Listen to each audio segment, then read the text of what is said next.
قمة منتظرة بين ريال مدريد وأرسنال في ربع نهائي دوري أبطال أوروبا. مواجهة من العيار الثقيل بين فريقين بيقدموا مستويات قوية هذا الموسم.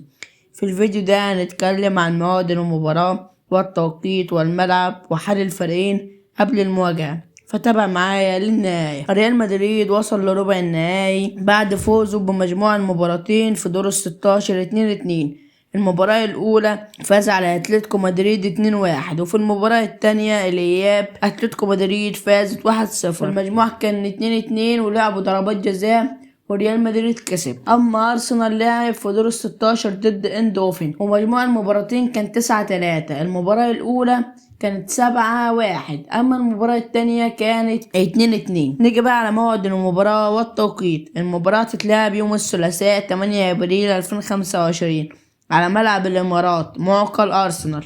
صفارة البداية هتكون الساعة 9 مساء بتوقيت مصر، وبتوقيت السعودية هتكون الساعة 10 مساء. أما بقى القنوات الناقلة فتتذاع حصريا عبر شبكة قنوات بين سبورت، الناقل الحصري لدوري أبطال أوروبا في الشرق الأوسط وشمال أفريقيا. مواجهة نارية في انتظارنا والتوقعات صعبة بين فريقين كبار. هل يقدر أرسنال يستغل عامل الأرض ولا ريال مدريد هيحسم الأمور بخبرته الأوروبية؟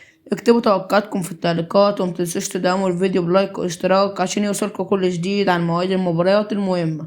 سلام.